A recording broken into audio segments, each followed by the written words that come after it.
Primero, por supuesto, darles la bienvenida a este acto de la Fundación Hay Derecho, de la que me honro y mucho en ser patrono. Y como ha dicho el presidente y la directora general, pues este es un acto más dentro de esa serie de actividades que intentamos desarrollar para propiciar el análisis, la consulta y el debate, atrayendo a la sociedad civil, a esa tan necesaria sociedad civil. Y dentro de ese tipo de actividades, pues tenemos la oportunidad de abordar hoy una materia que yo creo es de afectación general para ese conjunto de la ciudadanía, ¿no? Como es la administración de justicia. Independientemente de los profesionales que nos dedicamos a ella y que obviamente tenemos un contacto directo y una implicación directa con esta administración de justicia, yo creo que esto es una materia que afecta con carácter general a todos, insisto, a todos los ciudadanos, porque de modo directo o indirecto estamos relacionados con esta administración. Y como luego seguidamente veremos, gracias al ponente, tiene un altísimo componente de impacto económico. Pues bien, para tratar de esta materia tenemos el privilegio, y lo digo sinceramente porque así lo considero, el privilegio en la Fundación de contar con una persona de muy especial relevancia y protagonismo en esta materia, como es Juan Mora Sanguinetti. Si yo intentara exponerles el currículum detallado de Juan Mora, pues posiblemente incurriría en una injusticia hacia ustedes, porque estaría restando tiempo a lo verdaderamente importante que es la intervención de Juan.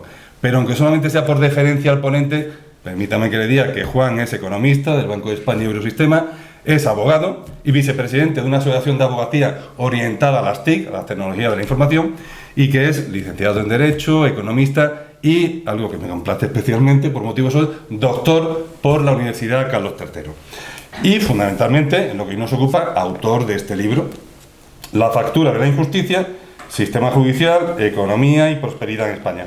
Un libro del que, ya empezando por su categoría técnica y su rigor, yo creo que es buena muestra el hecho de que en el prólogo, prologan este libro dos juristas de reconocido prestigio, en este caso sí son juristas de reconocido prestigio, como son Eduardo Torres Dulce, el fiscal general del Estado, o María Emilia Casas, presidenta emérita del Tribunal Constitucional y catedrática del Derecho del Trabajo.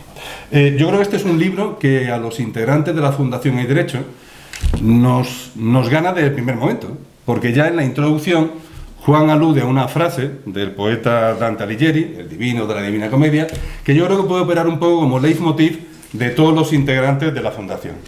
Alude Juan, en esta introducción,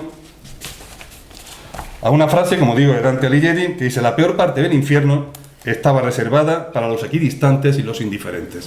Pues efectivamente, y afortunadamente de luego Juan no va a formar parte de esa cuota de sujetos que vayan al Averno, al menos por esas circunstancias, no sé si por otras, porque la misma creación del libro ya le supone que no forma parte de esa caterva de gente indiferente. Yo voy a contarles mi experiencia personal con el libro, ¿no? Yo normalmente cuando abordo la lectura de un libro, especialmente si está relacionado, bien sea con mi actividad profesional o con mi actividad de investigación académica, tiendo siempre que veo algo que me parece de interés, que luego quiero releer o que quiero luego consultar para referenciarlo a una cita bibliográfica, suelo acudir a la táctica de las banderitas, de ir poniendo estos pequeños post-it que me permitan luego poder acudir un poco a la fuente. Claro, el problema es que en el libro de Juan, ya por la mitad, y ya prácticamente, claro, se me agotaban las banderitas y la forma de ponerlas, ¿no? Con lo cual tuve que acudir al método de la chuleta paralela, ¿no? Les digo esto porque evidentemente el libro está repleto no solamente de datos, sino de cuestiones interesantes que nos ayudan a la reflexión. Es verdad, y permítame una circunstancia un tanto personal, que a mí también hay unas circunstancias que también me hacen que me gane el libro. Yo, todos los que me conocen saben que no solamente soy cordobés, sino que hago bastante gala de ello, ¿no? Entonces, claro, encontrarme en un libro una cita de Séneca o una alusión al patrimonio histórico y arquitectónico de Córdoba, pues claro, ya me ganó. Solamente le faltó hablar de los vinos de Montilla y entonces ya el círculo hubiera sido completo, ¿no? Pero créanme, y ya en serio, es un libro que no solamente es interesante para el profesional que esté relacionado con la administración de justicia, sino que yo creo que para cualquier ciudadano encuentra información y motivos de reflexión directamente vinculados con algo que realmente nos afecta. Y por tanto, Juan, lo primero de todo, bienvenido. Créeme que para nosotros, y lo decimos sinceramente, para la Fundación es un lujo poder volver a contar contigo, porque ya eres veterano en el contacto con nosotros, y lo que sí te pediría es que nos hicieras una semblanza de tu libro. Posteriormente haríamos algunas preguntas, algunas reflexiones, tú y yo, y luego, por supuesto, daríamos pie a lo que posiblemente sea la parte más interesante, ¿no? Que es el debate que os requerimos, ¿no? Que aportéis intervención, que habléis, por supuesto, como decía Safira, estamos en la Fundación Hay Derecho, con lo cual expresaros con la más absoluta libertad. Aquí no hay un tipo de cortapisa, como señalaba Safira, la grabación no va a extenderse a vuestras intervenciones, con lo cual la única veda, los exabruptos ofensivos, y fuera de eso, sentiros con absoluta libertad. Y por tanto, Juan, si te parece, pues danos una semblanza de esta criatura tuya, de este libro. Criatura. Bueno, aplaudimos luego a Javier, perdón, a Ignacio. Bueno, en primer lugar, creo que debo empezar los agradecimientos por agradecer a Ignacio tan generosa introducción, sin duda, te lo agradezco, como cordobés, de un granadino como yo. Sí. Sin duda, generoso, y muchas gracias por la apreciación del libro y en fin, y por hacer este puente con la Fundación de Derecho que todos ustedes saben, lo sabe Ignacio, lo sabe Safira, lo sabe el resto de la Fundación, que admiro enormemente la labor de la Fundación y siempre que puedo, evidentemente, estoy aquí para ayudar. Y de nuevo, también gracias a Ignacio como presidente, gracias a Safira como director general por organizar este acto y tenerme aquí hoy, y que espero sin duda que podamos tener un debate interesante. Y voy, por tanto, ya directamente al libro. Prometo ser estricto en los tiempos para que tengamos un buen debate. Y, bueno, como ya ha señalado Ignacio, el libro se titula La factura de la injusticia. Hace referencia, por tanto, a unos temas que están altamente en relación y que a veces nos relacionan de forma tan evidente, que es cómo impacta en la riqueza, en el bienestar de los españoles, que la justicia funcione como funciona. Bueno, como juristas, claro, conocemos bien las funciones básicas del sistema judicial, que es también aquello que coincide con la intuición que tenemos como ciudadanos no juristas. Y es claro, el sistema judicial tiene una función básicamente de defensa de los derechos y libertades de los ciudadanos, por ejemplo, frente a las contrapartes que se comportan de una manera abusiva. Por ejemplo, eso sería la típica situación del sector judicial, o sea, el sistema judicial, frente a comportamientos, como digo, que puedan ser no coherentes con los contratos firmados, a veces intencionalmente, a veces no intencionalmente. También, por supuesto, el sistema judicial, al fin y al cabo, es el último límite de que le queda al ciudadano, a la empresa, frente a posibles comportamientos inapropiados del sector público, frente a expropiaciones no justificadas, y con esto no digo un caso tipo película en que el sector público autonómico, estatal, local, tome un bien sin estar justificado, que suena más bien como algo de otro siglo, sino también, por supuesto, lo que sería expropiación en sentido económico, y es cuando el sector público, por ejemplo, favorece un interés empresarial frente a otros intereses empresariales. Por ejemplo, un canal de televisión frente a otros. Eso es expropiación. Bueno, en fin, estas funciones del sistema judicial son, por supuesto, el ADN del pensamiento jurídico, pero también, por supuesto, el debate general de la ciudadanía, las funciones básicas del sistema judicial y de los jueces y los magistrados. La cuestión es que a veces se olvida que el sistema judicial no solo importa para aquellos que están litigando frente a contrapartes privadas que se comportan de forma inadecuada o frente a un sector público que tal vez se comporta de forma inadecuada, también importa y mucho para aquellos ciudadanos y empresas que nunca han litigado o que no tienen expectativas, cosa rara, pero no tengan expectativas litigar. Y esto es básicamente la inspiración que nos daba ya un premio Nobel en Economía, o más bien premio de la Academia de Suecia o del Banco Central de Suecia en honor a Alfred Nobel, que fue el premio Nobel Douglas North. ¿Y qué nos recordaba Douglas North? Pues nos decía que posiblemente en el muy largo plazo, no hablo de décadas, hablo más bien de siglos, pero esto es importante, en el muy largo plazo, el instrumento de desarrollo más importante que tiene un país es su seguridad jurídica, su fiabilidad. Al fin y al cabo, cómo funcionan los instrumentos que tiene una sociedad para hacer valer sus acuerdos, sus contratos. En otras palabras, ¿cuál es el principal instrumento de un país desarrollado en ese sentido? El sistema judicial. Con esto no estamos negando algo tan importante como pensar, y esto está en el debate público, que hay que invertir en ordenadores, hay que invertir en más kilómetros de metro cuando son necesarios, hay que invertir en aeropuertos, hay que invertir en capitalización general, humana y física. Esto es muy importante. Nadie va a negar que hay que invertir en capitalización para crecer como economía. Pero lo que nos dice North es que en aquellas sociedades donde hay más seguridad jurídica, donde el sistema judicial funciona mejor a la hora de lograr que se honren los acuerdos y los contratos, esas inversiones rinden más. Esas inversiones hacen que en el largo plazo un país pase a ser desarrollado y otros que no han sido capaces de hacer este tipo de reflexión queden atrás. Y si esto es verdad, y luego veremos con datos españoles que es posible defender que esto es verdad, habría que ver, por tanto, en primer lugar, cómo está el sistema judicial de España. Y hay muchas sorpresas cuando se analiza la situación de la justicia en España con datos. Si se hace con cuidado, con metodologías comparables, contrastadas y alejándonos siempre del debate de café que se encuentra muy usualmente en nuestra sociedad, que por cierto es muy crítica y que siempre habla mal del sistema judicial. Cuando uno mira con datos y con calma y, como digo, con metodologías fiables y comparables a nivel internacional cómo funciona la justicia en España, nos encontramos con algo sorprendente, y es que la justicia española a nivel medio, en términos de lentitud, de coste o predictibilidad, está en la media internacional, está en la media de los países europeos con los cuales nos gustaría compararnos. Esto es contundente. Ya tomemos la metodología, por cierto, que a mí no me gusta, y de hecho está abandonada, la metodología del Banco Mundial, como la metodología de la Comisión Europea para la Eficacia de la Justicia, o la metodología de la Organización de la Cooperación y Desarrollo Económico, de la OCDE. De hecho, en esta metodología participé yo mismo como autor. Comparando las tres y tomando los datos de las tres metodologías, España se encuentra con una lentitud muy similar a las grandes economías europeas. Por lo tanto, no es cierto la gran verdad que circula en la sociedad española, que tenemos un sistema judicial en furgón de cola. No estoy defendiendo que sea un gran resultado, en absoluto. Estoy defendiendo que estamos en una situación comparable.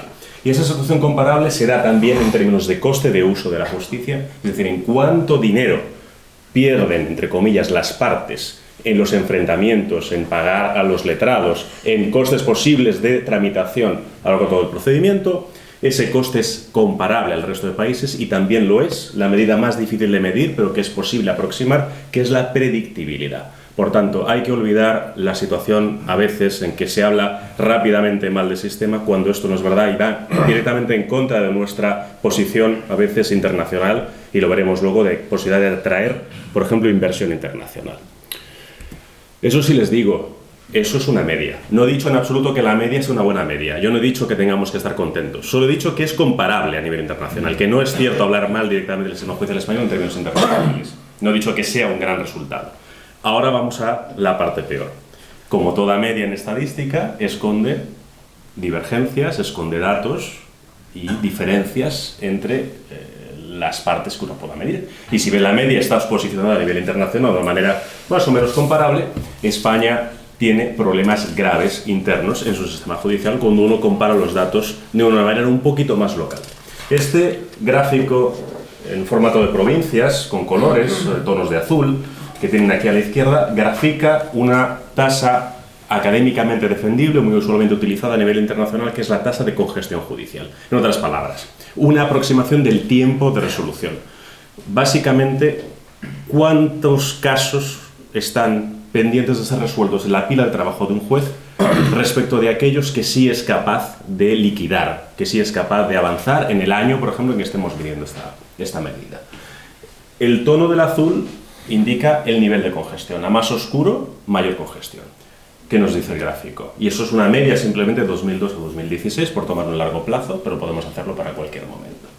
Hay al menos dos Españas. Hay una España muy congestionada, por tanto alejada de esa media internacional, y una España con azules más claros, más a veces tendente al noreste, al noroeste, con unas posiciones mucho más a veces ágiles que la media internacional.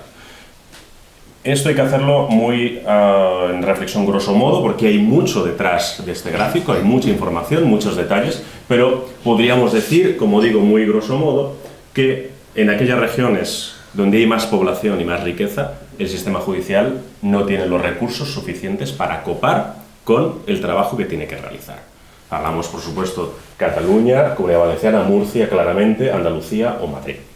El gráfico puede diferenciarse según los años que tomemos, pero la realidad es más o menos esta en el muy largo plazo.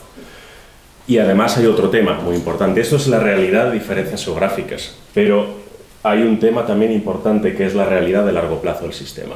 El sistema judicial español, que es capaz de capear a unos niveles comparables con otros países, está estancado en el largo plazo.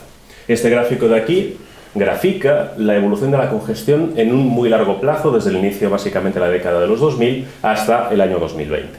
¿Qué es lo que observamos? Pues con sus oscilaciones, porque esto podemos discutir luego si esto responde a oscilaciones, que sí, pero con sus oscilaciones España siempre está condenada a estar oscilando en una posición de como de 2 puntos de congestión judicial. No somos todos conscientes como ciudadanos del avance de este país en sus servicios públicos y en su sociedad en los últimos 40 años.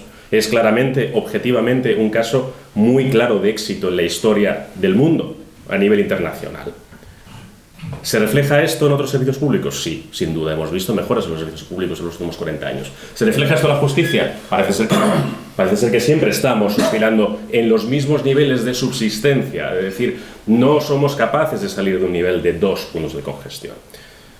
En fin, esto creo que es una reflexión a hacer. Y eso sí, otro gran debate a nivel de datos. Cuando hablamos del análisis del sistema judicial y si va bien o va mal, nos podemos sumar o no al debate sobre si está muy mal la situación, siempre estamos pensando en que, en términos de culpables, la culpa es de los jueces y de los magistrados. Y rápidamente vemos la imagen de pilas de papel en los juzgados y de si hay recursos o no dentro de los juzgados, y si los funcionarios de los juzgados, o incluso, si somos muy finos, en la organización de los juzgados. Bien, todo eso, que forma parte del debate usual, es solo la mitad de la historia. Siempre se olvida, o muy usualmente se olvida, que la otra mitad de la historia es la demanda. Y la demanda es la demanda de litigios. Es cuántos ciudadanos y cuántas empresas vuelcan sus problemas legítimamente en ejercicio de su derecho fundamental a la litigación mediante la abogacía y la procura dentro del sistema judicial. Y esto es muy importante porque el mejor sistema judicial del mundo, con la mejor dotación del mundo, con la mejor preparación del mundo, se vería completamente desbordado y sería percibido por la ciudadanía como un sistema congestionado si la demanda es excesiva, entre comillas. Es un derecho fundamental, pero es un tema a hablar, sin duda, cuando hay casos no meritorios que entran dentro del sistema. Bueno, al menos déjenme que les diga que creo que es legítimo dar una posición internacional de España en cuanto a los niveles de litigiosidad.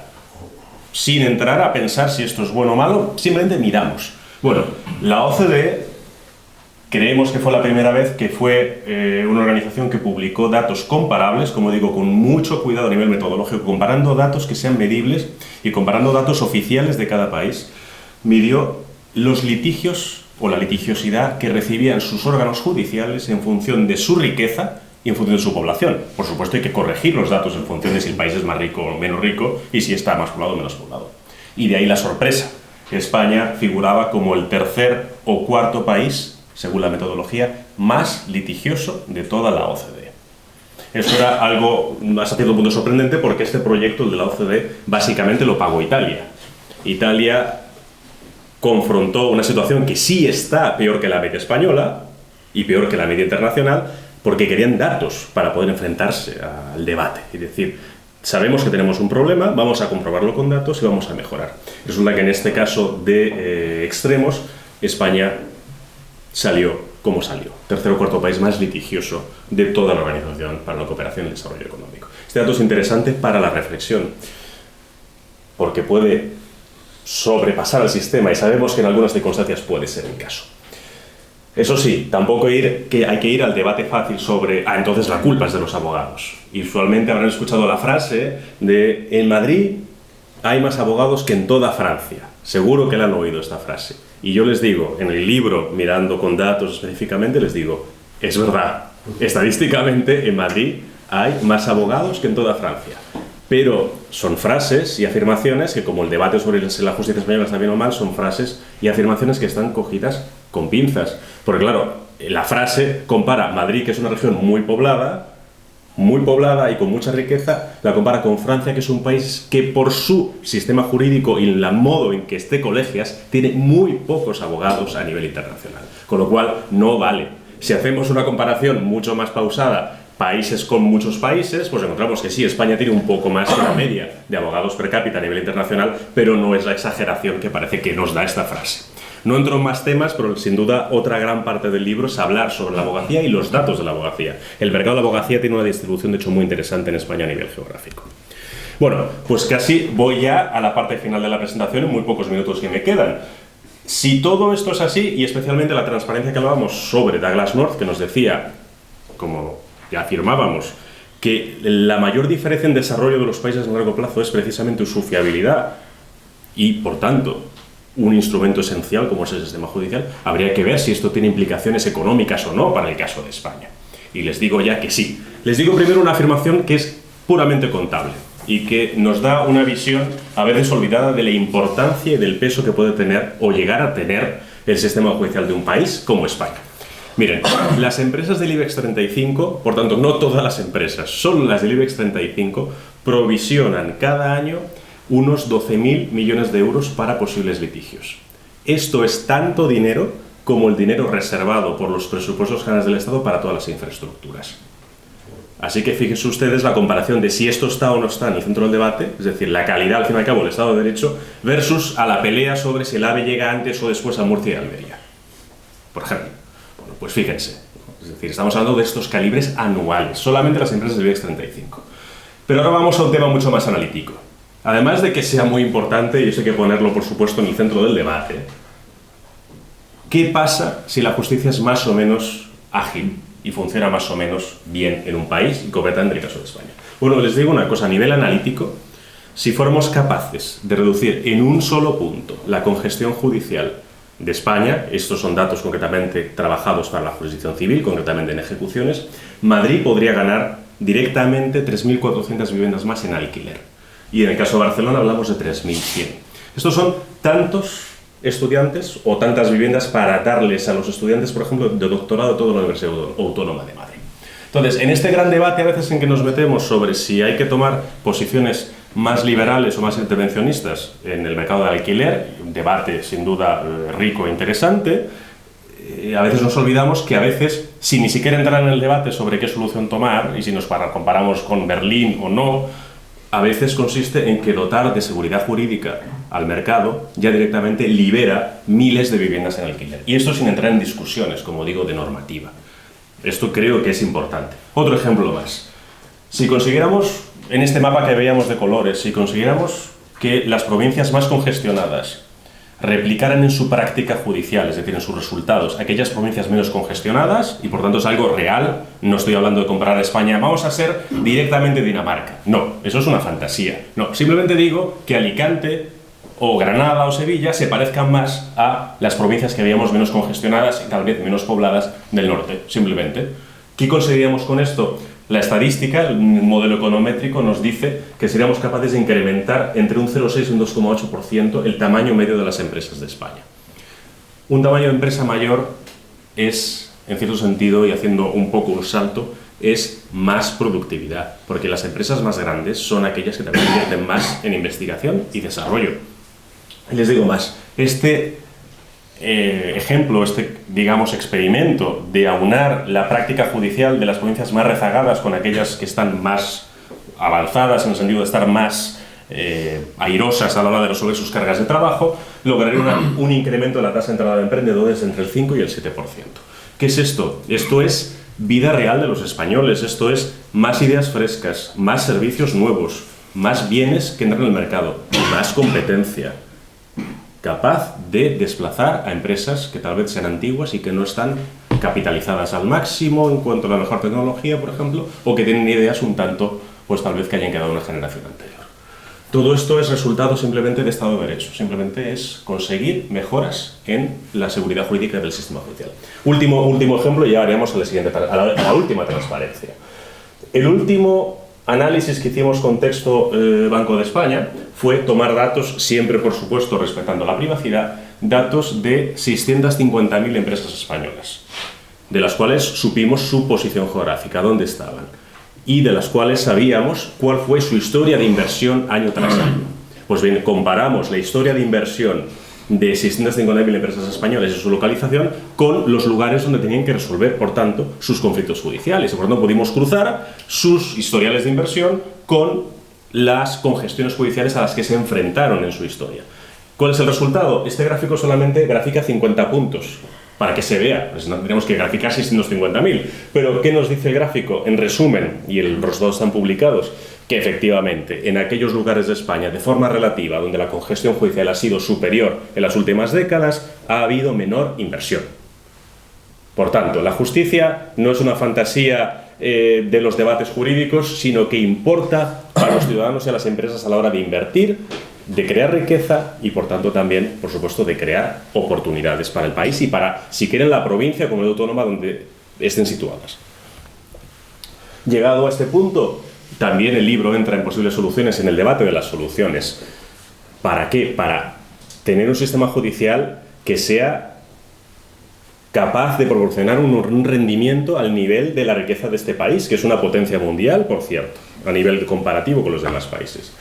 ¿Cómo podemos salir de esa media? Y también cómo podemos mejorar las divergencias a nivel interno. Bueno, me quedo con una frase del tan querido Santos Pastor, profesor Santos Pastor, catedrático de análisis económico del derecho, que por desgracia nos dejó ya hace algunos años, que ya en 2008 dejó escrita una afirmación que yo la verdad es que no solo simpatizo, sino coincido con ella a nivel analítico. Nos dijo Santos Pastor: la justicia necesita más medios en España, pero no de forma indiscriminada. Es decir, no es un tema de invertir por invertir y de aumentar el presupuesto en justicia. De hecho, el presupuesto en justicia, otro dato más que les doy, el presupuesto en justicia en España es muy comparable a nivel internacional también. Cuando sumamos el presupuesto del Ministerio de Justicia con aquellos presupuestos de la Generalitat de Cataluña y la Junta de Andalucía, tenemos un resultado muy similar a nivel internacional. No es una cuestión de invertir más porque sí, es invertir más con cabeza, que es lo que decía Santos Pastor. ¿Y en qué? Hay que invertir primando en digitalización, hay que invertir en tener mejor estadística judicial, reconociendo que la que tenemos está muy bien a nivel internacional, y hay que pensar en alternativas capaces de civilizadamente sacar carga de trabajo al sistema. Por ejemplo, los ADRs, es decir, mecanismos alternativos de resolución de controversias. Mediación, arbitraje, conciliación. Y, por cierto, un debate pausado, difícil, pero pausado, sobre las tasas judiciales y las estrategias de costas, por supuesto que también. En pleno respeto al Tribunal Constitucional, por supuesto, y a la jurisprudencia constitucional. Pero son debates que, como juristas, y también como ciudadanos y como economistas, tenemos que hablar bien y comparar España con otros países. Los resultados nos indican que aquellos países que han sido capaces de invertir mejor en tecnologías y usarlas mejor, por ejemplo, para algo tan claro como es identificar tempranamente los casos problemáticos a nivel estadístico, son países que han sido capaces de reducir mucho más sus tasas de congestión, o más bien sus tiempos de resolución. Y esto es muy bueno y muy importante. Y termino con una frase lapidaria, y es: a pesar de que nos centremos sin duda en hablar de soluciones como las que he comentado, ya sea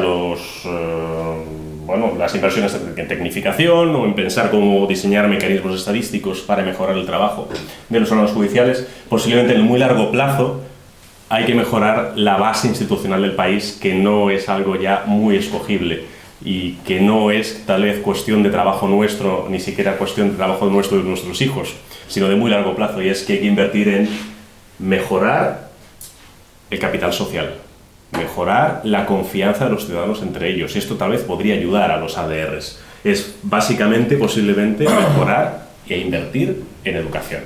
Y esto, por tanto, ya no salimos de la justicia, pero bueno, es un tema creo que importante. Y muchísimas gracias.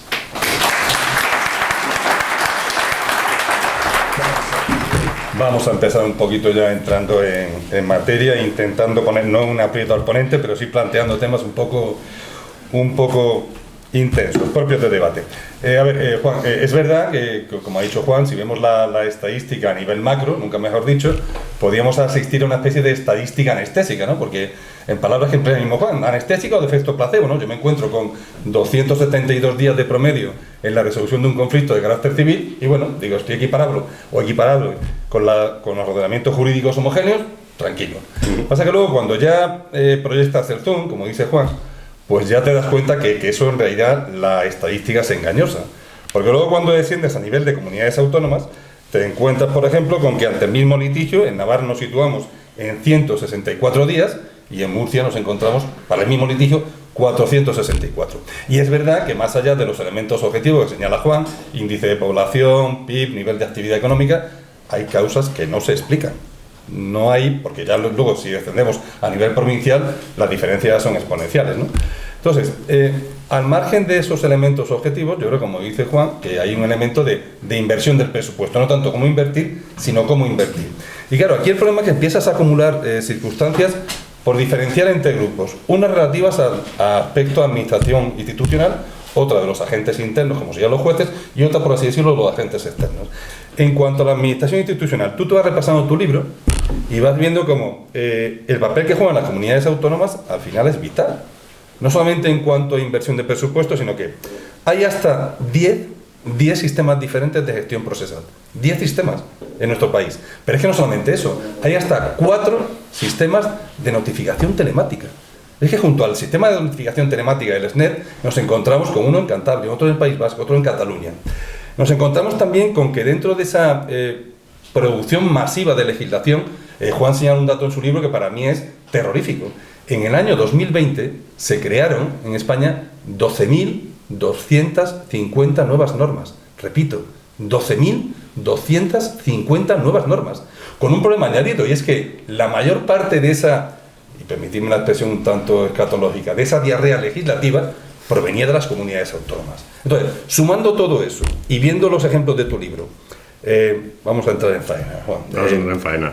¿Realmente nuestro estado de las autonomías, esa distribución territorial, esa descentralización de competencias en materia de justicia es compatible con una administración de justicia eficiente y productiva? Bueno, no es mala la pregunta. Es una pregunta complicada. Sí debemos decir que estas preguntas no están preparadas. Dicho sea, en beneficio y en mérito del ponente, el ponente a día de hoy, al momento actual, no tiene ni idea previa de qué le voy a preguntar o qué le voy a plantear. No estamos en la táctica, desgraciadamente, que además es cada vez más habitual, de facilitar un cuestionario previo, sino que, dicho sea, insisto, en mérito del ponente, se está encontrando con las preguntas a bocajarro sin preparación previa. De hecho, en algún momento, si alguien me presta un papel y un boli, esto me va a venir bien para tomar alguna anotación para que no se me olviden algunos detalles. Pero, ¿qué nos dicen los datos? Al fin y al cabo, es un debate siempre difícil y hay que irse a la relación con los datos. Claro, las comunidades autónomas de base, como ya has indicado, tienen divergencias importantísimas a nivel nacional en su población, en su riqueza, pero también en su estructura de producción. Hay provincias y comunidades autónomas mucho más centradas en producciones industriales, muchas gracias, respecto de otras producciones mucho más, por ejemplo, centradas en los servicios, y esto afecta al rendimiento autonómico. Pero claro, tu pregunta va más bien en el sentido institucional, sí. Y es, ¿qué relación hay entre cómo se hacen las cosas y los resultados? Y bueno, ahí hay muchas sorpresas, ¿no? Hay diferentes patrones en cuanto a, por ejemplo, la estrategia de tener más o menos funcionarios a nivel autonómico, porque al fin y al cabo hay que diferenciar la administración de justicia mayúscula respecto a la administración de justicia minúscula. Hay distintas estrategias y atención. De nuevo decíamos las frases de Santos Pastor, no hay que invertir al tuntún, o hay que invertir básicamente en bloque, porque nos dicen los resultados que no por tener más funcionarios y no por tener más jueces, el sistema judicial de una región o de una provincia funcionan mejor. De hecho, los resultados nos indican que no hay básicamente una relación clara entre su funcionariado y la judicatura respecto de la productividad a nivel de poder sacar carga de trabajo adelante. Hay muchos otros factores, como puede ser, por supuesto, la estructura económica de la comunidad autónoma. Eso es un tema que podemos, por supuesto, discutir y extendernos más. Otro tema, el tecnológico. Claro, en el momento que tenemos un país con parte de las competencias en justicia transferidas o la administración de justicia minúscula, tendremos, por tanto, la posibilidad de tener un problema relativo a la tecnificación y a las diferencias territoriales en tecnificación. Hay un tema muy interesante. Hay un primer gráfico en el libro en que ponemos en relación a España con otros países al inicio del periodo de análisis, que podemos decir que podemos situarlo en 2011. En aquel momento España estaba muy poco tecnificada a nivel internacional, pero a día de hoy los resultados nos indican que estamos haciendo una inversión máxima a nivel internacional. Pero claro, ¿hacia dónde va una inversión máxima internacional si tenemos muchísimas diferencias dentro del propio país y también a nivel de conectividad de los sistemas? ¿Qué sentido tiene invertir al máximo a nivel autonómico cuando podemos tener problemas de interrelación? Yo ya os he comentado que tenemos pues, una tabla entera de diferencias, inclusive también el propio Ministerio Fiscal, de sistemas informáticos. Entrar más en detalles, meterme en un charco, pero sin duda el punto de atención es tal vez haya que invertir, al menos en cuestiones como esta, que es un poder central del Estado, de una manera más coordinada. Simplemente para que los asistentes tengan un dato complementario al que tú indicabas, y que creo que es relevante, a mí es verdad que me llamó mucho la atención ese dato de que las empresas del IBEX, las sociedades del IBEX 35, provisionaban 12.000 millones de euros para potenciar litigiosidad. Pero yo creo que el dato les sorprenderá todavía más si tenemos en cuenta que la inmensa mayoría de esas provisiones van dirigidas a prever posibles litigios en materia tributaria. Con lo cual, claro, tenemos un papel ahí por parte de la Administración, tenemos un papel por parte de la distribución territorial del Estado, vale, pero luego tenemos también un papel dentro de esa gente que yo llamo agente institucional que contribuye a esa congestión. Y evidentemente eso ya no depende de los agentes propiamente vinculados a la Administración de Justicia, sino que son paralelos. Dentro del ámbito interno, bueno, precisamente da la casualidad de que cuando estamos hablando de distribución judicial y mayor número de jueces, precisamente hoy, se publica en el BOE el Real Decreto 954-2022 de 15 de noviembre de creación de 70 unidades judiciales y de la adecuación de la planta judicial. Parece que no me está oyendo, parece que estamos aquí y ponemos ese decreto. Vamos a ver, en cuanto al ámbito interno que tú comentabas de los jueces, yo creo que pones en la llaga en un hecho que cualquiera que esté relacionado directamente como profesional con la Administración de Justicia conoce, y es el papel fundamental que tiene para esa tasa de litigiosidad o de congestión litigiosa, no ya los jueces, sino los que, por así decirlo, son agentes no secundarios, sino complementarios. Secretarios, los antiguos secretarios, actualmente letrados de Administración de Justicia, y funcionarios. Claro, en este caso, si vemos tu libro, vemos que tenemos un nivel de plantilla equiparable a los países de nuestro entorno e incluso superior. Entonces, ¿qué ocurre aquí? ¿Qué pasa con estos agentes secundarios? Porque no es un tema de presupuesto, no es un tema de plantilla. ¿Cómo incide la situación de estos agentes secundarios en esa congestión judicial que tenemos? Pues es una pregunta, también Ignacio va a preguntas complicadas. Si me dejas de hacer, no sé si luego vas a entrar o te gustaría que entráramos de nuevo en el tema de la regulación, sí. Pero por haber dado el dato, porque claro, ahora que tengo papel sí puedo tomar una nota más. Y Ignacio ha tocado un punto muy interesante, que es el tema de la posible hiperregulación de España. De nuevo, como hablábamos antes de la litigación, litigar es un derecho fundamental y, por supuesto, un país desarrollado necesita regulación, necesita normas. No hay ejemplos de desarrollo económico sin regulación, evidentemente. Pero claro, es el tema, como dice la expresión en inglés, too much of a good thing, ¿no? Tendremos que reflexionar hasta qué punto estamos llegando a un punto en que la regulación pase al extremo contrario, en que dificulte la actividad. Sí. Y bueno, de hecho, las 12.000 normas que decíamos al año, efectivamente el 75% son autonómicas, pero es que lo interesante es que hay diferencias importantes a nivel autonómico. No todas las regiones regulan igual y con el mismo volumen. Hay campeones autonómicos en regulación, por ejemplo. Esto es interesante, ¿no? Pero bueno, podemos entrar luego en este tema, pero les digo una cosa, desde la llegada del actual periodo democrático, el libro hace una cuantificación de cerca de 400.000 normas nuevas. Eso es más que una vida de lectura, me da la impresión. Pero bueno, sobre los funcionarios, sí, y sobre los datos de Administración de Justicia. Los datos nos dicen algo interesante, y es, vamos a ver, la figura del LAJ, la figura del letrado de Administración de Justicia, es una figura muy difícilmente comparable a nivel internacional. Hay una cierta comparación con Alemania, pero es difícil de comparar. En cualquier caso, para los países en los cuales hay una figura parecida, España tiene algo menos de letrados de Administración de Justicia que correspondería con su desarrollo y población. Pero, en cambio, tenemos muchos más otros funcionarios. No hablo, por tanto, ni de jueces, ni de magistrados, ni de letrados de Administración de Justicia, sino hablamos de los otros funcionarios, todos los demás cuerpos que trabajan en los órganos judiciales. Tenemos muchos más. ¿Qué nos indica esto? Pues que tal vez el tema de las diferencias a nivel internacional ya no sea un tema de invertir más funcionarios, porque tenemos muchos más que otros países, sino tal vez en hablar de temas como la gobernanza dentro de los órganos judiciales. Y aquí una diferencia muy importante también a nivel estadístico. Es decir, que es verdad que cuando decíamos la frase de Dante, a nivel de datos tendríamos que ser valientes en discutir todo aquello necesario con datos, ¿no?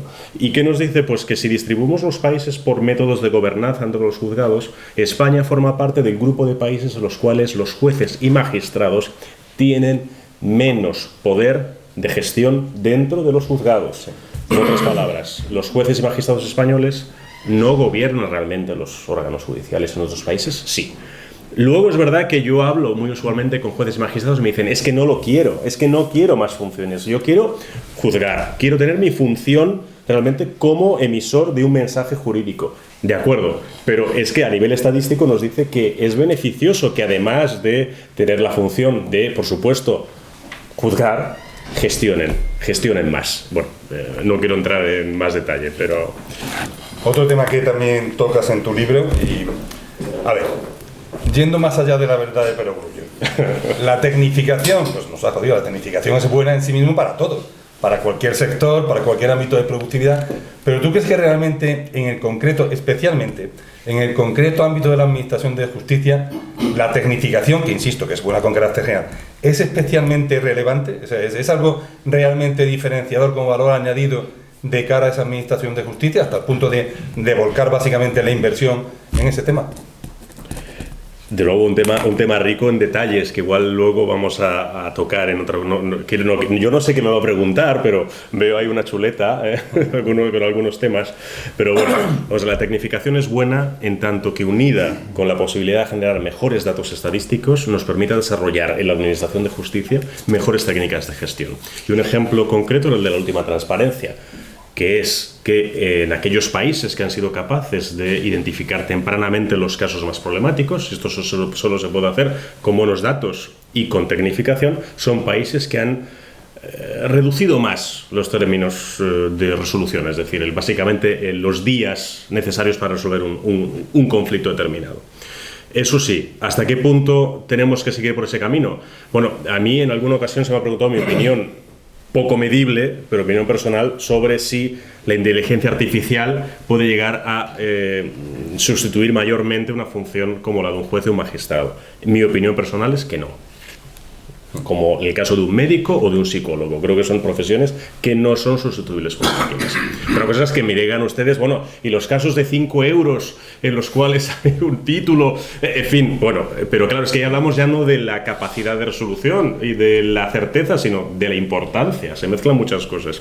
Pero bueno, un tema distinto también a este relacionado es si se usa la tecnificación para lograr una mejor especialización, que no sé, es un tema al que vamos a entrar. Pero de nuevo, es otro tema que es otro charco, porque sí, es un tema muy complicado. No sé si quieres que entremos ahí o... Sí. Bueno, yo en la especialización judicial te puedo contar mi experiencia profesional personal, ¿no? Uh-huh. Hasta el año 2015, el tema de concurso de acreedores, indiferentemente del sujeto concursado, se llevaba siempre los juzgados de lo mercantil. Y en el 2015 alguien tuvo la idea, no quiero calificarla, la idea de todos los concursos de persona natural no empresario, transferirlos a una jurisdicción que no estaba tan especializada como la jurisdicción mercantil, como eran los juzgados de primera instancia. El resultado en estos 7 años, porque afortunadamente ahora se ha vuelto como la yenca el paso atrás y vuelve otra vez a retornar a los juzgados de mercantil y por tanto jurisdicción especializada, el tiempo en el que estuvieron en manos de los juzgados de primera instancia, el resultado, les puedo asegurar por experiencia profesional directa, fue absolutamente desastroso. Desastroso. Y yo comprendo también que hay la pugna que tú comentas en el libro entre que quizá una excesiva especialización priva de conocimientos generales al juez. Pero al final hay que tomar una decisión. Entonces, dentro de esa dicotomía entre especialización sí o especialización no, ¿tú con cuál te quedas? Pues vamos a ver, difícil, porque me he posicionado de las dos maneras. Fíjense ustedes hasta qué punto puede ser difícil el debate. Cuento 2 ejemplos y luego voy un poco a dónde veo yo dónde está el debate académico. Pero cuando trabajamos con los datos internacionales en la OCDE, obtuvimos información de las prácticas de todos los países. De hecho, comparamos lo que sería equivalente a lo que podríamos llamar una jurisdicción mercantil. O sea, por supuesto, jurisdicción civil, pero especializada en las materias en cada país más relacionadas con la vida empresarial. Y con esto digo, por ejemplo, derecho de la competencia. Sí. Y, por ejemplo, concursos de acreedores. Pero todas sus distintas variantes que podamos ver a nivel internacional. ¿Qué nos decían los datos de la OCDE? Que claramente cuando los países llegaban a un cierto nivel profundo de especialización, es decir, que dividían en al menos 3 materias la jurisdicción que podríamos llamar mercantil, eso daba resultados beneficiosos para la productividad del sistema judicial. Pero, atención, como todo pasa en ciencias sociales, depende. También hay evidencia que nos dice que hacer demasiada separación, es decir, repartir en demasiados cubículos otra parte civil, que es el derecho de familia, resulta que los jueces y magistrados son menos productivos, porque posiblemente pierden la capacidad de darse cuenta o de ser conscientes de problemas conexos con los conflictos que están resolviendo. Claro, ¿cómo salgo de este embrollo? Porque claro, tengo los 2 resultados y los resultados es legítimo y honesto reflejarlos en el libro, porque son datos reales para España y para nivel OCDE y nivel internacional. Entonces, ¿cuál es la resolución? Bueno, pues claro, si uno se queda con el debate académico de economía simple, la especialización siempre es buena. Pero claro, es que la aplicación del derecho no es como construir persianas, ni es construir o producir ladrillos, es algo mucho más complejo. Y un caso de una salida de empresa, un concurso de acreedores, tiene mezcla de derecho del trabajo, derecho público, etcétera, etcétera. Resultado, ¿cómo está ahora mismo el debate académico? Pues el debate académico hace unos 15 años defendía en general que la especialización es buena, y curiosamente el debate académico actual, sobre todo en Estados Unidos, está diciendo que la especialización es mala. Resultado, que habrá que ver caso por... No puedo dar una respuesta mejor que ver caso por caso y decir, tal vez en mercantil sea muy bueno ir a una especialización profunda porque funciona, en derecho de familia no, porque da problemas, y caso por caso. Y sé que no me meto... No. Hay otra parte dentro de tu libro que a mí me parece absolutamente esencial, dentro de ese palabra que habla de la jurimetría, esas estadísticas judiciales, ¿no? Que es la predictibilidad en la segunda instancia. Es decir, hasta qué punto podemos prevenir o predecir posibles resultados de segunda instancia. Y claro, evidentemente eso da un comportamiento de la Administración de Justicia muy maleable. Si yo tengo cierta predictibilidad en cuanto a qué voy a obtener en un segundo procedimiento, me puedo abstener de litigar, o todo lo contrario, puedo impulsar. La duda es, porque es tan esencial eso, que la duda realmente, y te pregunto, pero esa métrica, esa posibilidad de parametrizarlo, ¿realmente es fiable? Claro, eso realmente, porque a mí me parece complejo, ¿no? Se pueden encontrar parámetros, pero realmente esa estadística, que insisto, créanme que es fundamental para precisamente lo que estamos hablando de la Administración de Justicia. Tú, como experto en la materia y habitual generador de ese tipo de métricas, ¿es fiable la métrica de la predictibilidad? Es, digamos, la métrica más valiente de las que se puedan hacer, porque es sin duda la más difícil de medir y la más discutible.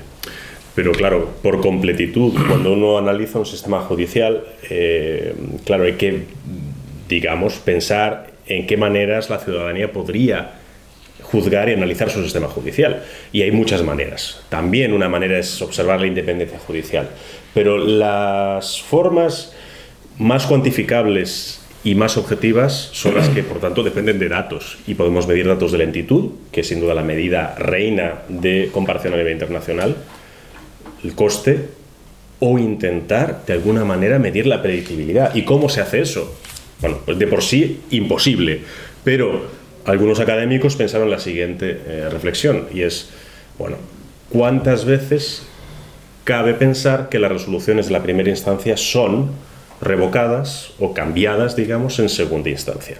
Porque eso genera una señal de inseguridad en los abogados, en las partes, en las empresas, y por tanto en un ambiente de muchísima falta de predictibilidad sobre lo que va a pasar en segunda instancia, incentiva a la mayor litigación.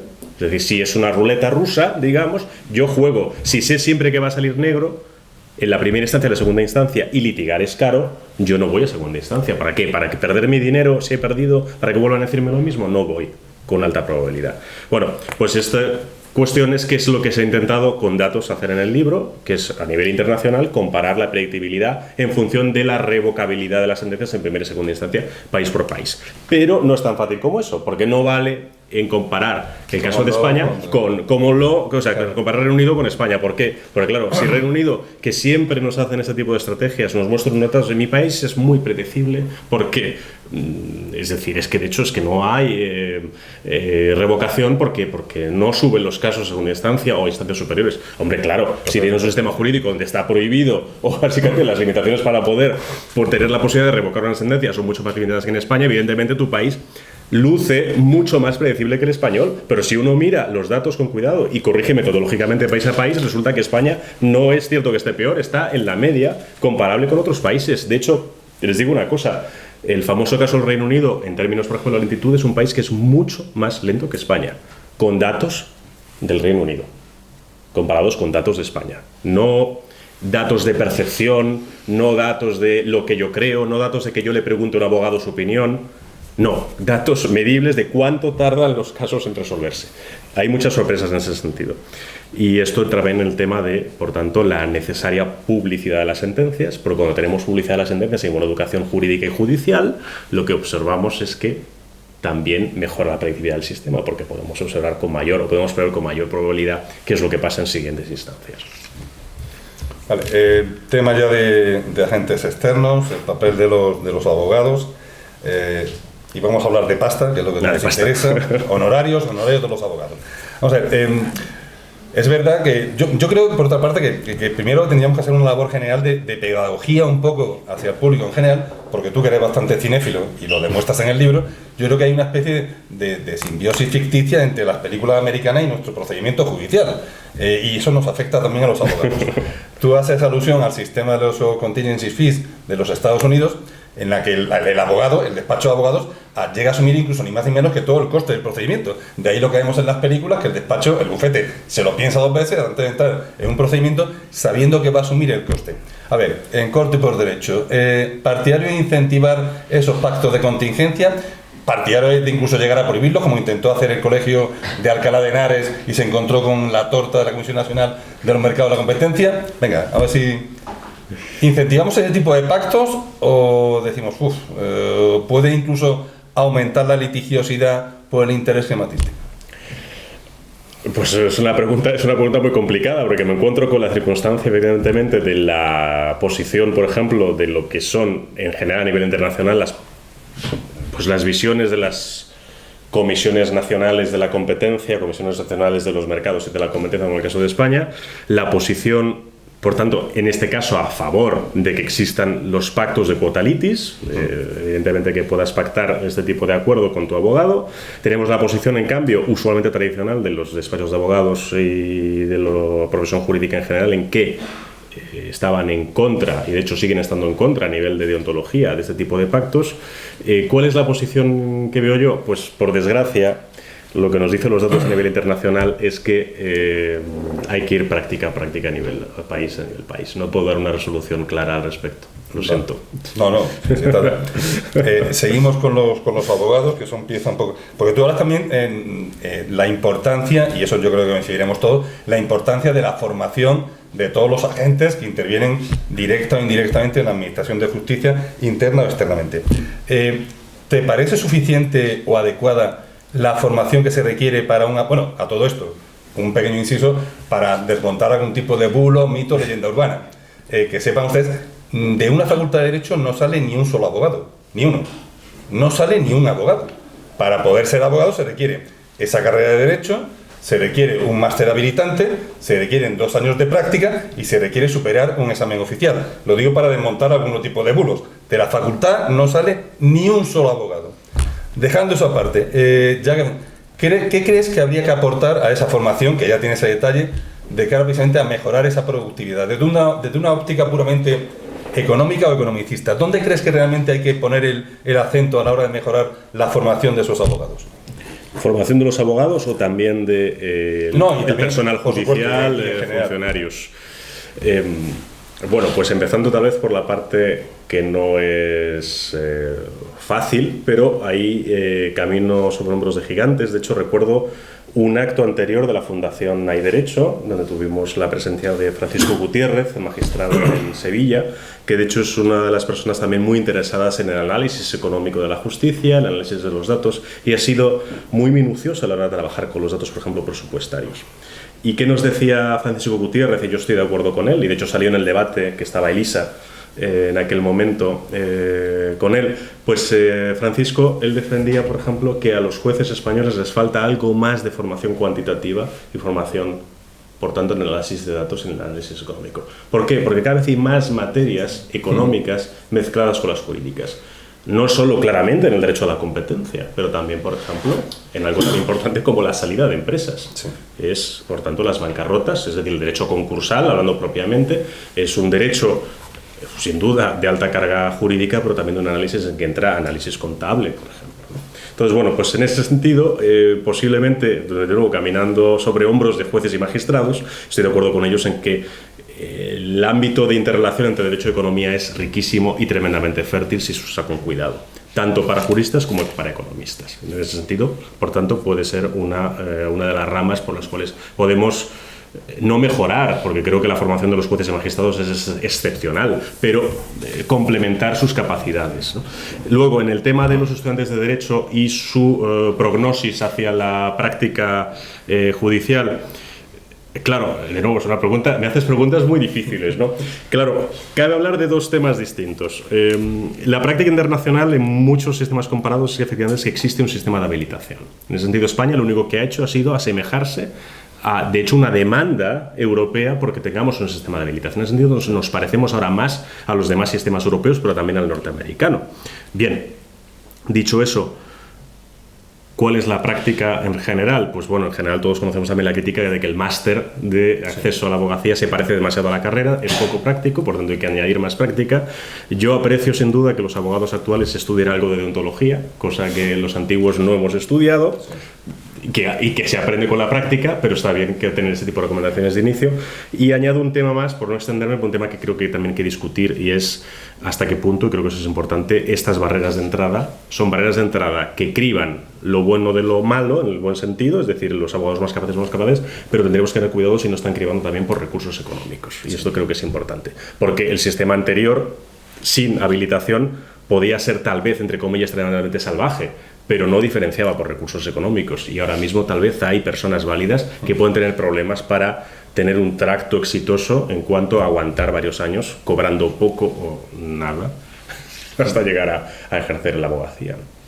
Vale. Y última cuestión por nuestra parte, y damos paso a las posibles intervenciones. ¿Destinamos más recursos públicos, aunque sea por vía indirecta, a mejorar esto? Por ejemplo, el famoso tema, por supuesto con respeto a la sentencia del Tribunal Constitucional, vaya todo esto por delante. ¿Recuperamos la tasa judicial o algún tipo de sistema parecido especialmente al copago sanitario que tú planteabas para evitar que las urgencias se colapsen? Intentemos poner algún tipo de tasa o retribución. ¿Recuperamos la tasa o algún sistema parecido que no haga tan gratuito en algunas ocasiones el acceso a la justicia? Y segunda cuestión, más allá de potenciar los ADR y los mecanismos de arbitraje, incluso ya en sede de conciliación judicial, ¿implantamos algo parecido al crédito imposto italiano y por tanto a quien alcance una conciliación, insisto, en sede judicial, le destinamos recursos públicos a primar esa conciliación judicial? Es un buen conjunto de temas, pero igual en el debate luego se generan todavía más. Pero bueno, pico un poco de cada tema. Tasas judiciales. Tema complicado, porque además es que Ignacio me está hablando de unos temas que son todos perfectos para que yo pueda encontrarme con algún tipo de charco complicado. No. Tasas saber navegar por aguas procelosas. Tasas judiciales. Aquí aclaro que yo estoy colegiado como abogado. Entonces, en ese sentido, no es que yo milite contra la profesión de abogado, porque yo también estoy colegiado. Pero dicho esto, vamos a ver, España es prácticamente el único país europeo a nivel comparado que no tiene un sistema de tasas judiciales extendido. No digo que tengamos específicamente alguna tasa judicial, pero que no tenemos un sistema de tasas judiciales extendido. ¿Qué nos dice esto? Los demás países, es decir, todos, ¿no reconocen que la litigación es un derecho fundamental? Sí que lo reconocen. De hecho, todos compartimos también una base, evidentemente, de lo que nos dice el Tribunal Europeo de Derechos Humanos. Por supuesto que sí. Ellos también reconocen ese derecho fundamental y nosotros también. Pero lo que nos está diciendo es que las tasas judiciales bien diseñadas no es algo que vaya precisamente en contra de la litigación, sino que favorece la buena litigación.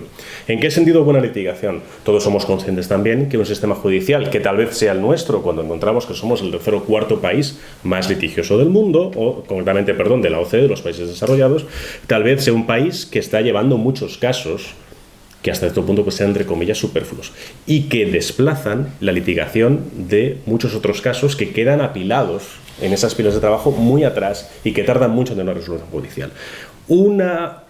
Hasta cierto punto, un mínimo cribaje, sin violentar el derecho fundamental a la litigación, ayuda a que la buena litigación llegue antes a tener resolución judicial. Entonces, es de nuevo la práctica de la frase inglesa que decíamos con la regulación. Tal vez el too much of a good thing no es una buena idea tampoco en términos de litigación.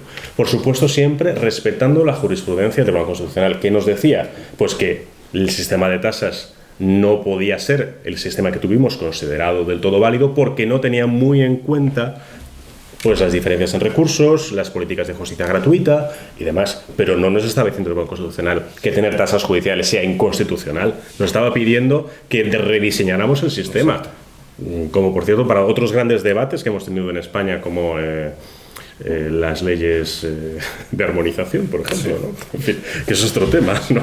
Pero bueno, pasando a ADRs, ¿qué podemos hacer? Claro, España utiliza poco los sistemas alternativos. Somos una sociedad, tal vez por cultura, poco conciliadora, sí, y confiamos mucho en el tercer componedor, ya no en un árbitro, sino que confiamos básicamente en la autoridad del juez, tal vez por tema cultural. ¿Cómo cambiar esto? Bueno, hay una posibilidad que es ir hacia la obligatoriedad de la conciliación, pero eso lo hemos probado ya. Sí. Es que hasta el año 84-85, no recuerdo exactamente el año, en España hubo una conciliación obligatoria en la jurisdicción civil que se quitó, en la social se mantiene, pero se quitó en la civil y ahora volvemos a ella con la nueva normativa. ¿Esta es la estrategia? Bueno, evidentemente la ley guía en el muy largo plazo los comportamientos de los agentes, pero bueno, tenemos un caso de nuestra familia legal, y ya digo no solo legal, sino a nivel cultural, por ejemplo, de los países latinoamericanos como Perú, que han probado más recientemente con la obligatoriedad y están en proceso de quitar la obligatoriedad porque no ha funcionado. Sí. Es decir, no me niego completamente a pensar que la obligatoriedad no nos debe culturalmente acercarnos más a tasas mayores de acuerdo, pero que puede ser, al fin y al cabo, una barrera más de entrada a la justicia y por tanto aumente los costes de la justicia. Esto hay que reflexionarlo. En ese sentido me parece tal vez mejor pensado, diseñado para nuestra cultura, la estrategia italiana, que es que Italia, en vez de obligar, que también obliga, pero en vez de tirar directamente hacia la estrategia de obligar, ha ido hacia la estrategia de incentivar y ha añadido un crédito de imposta, es decir, una bonificación fiscal. ¿Y qué es lo que se hace en Italia? No le obligo, en principio, digo esto no es del todo verdad, pero bueno, no le obligo en principio a conciliar, pero si concilia con éxito, yo le bonifico con unos cuantos cientos de euros. Haga usted lo que quiera. Bueno, pues me parece tal vez un mecanismo mejor pensado igual para la cultura de la que partimos. Bueno, pues nosotros hasta aquí llegamos, como les he dicho, teniendo en cuenta que el ponente desconocía por completo las cuestiones que se le iban a plantear. Yo creo que tiene todavía mayor mérito la forma en la que las ha contestado, con lo cual sí les pediría un aplauso para él.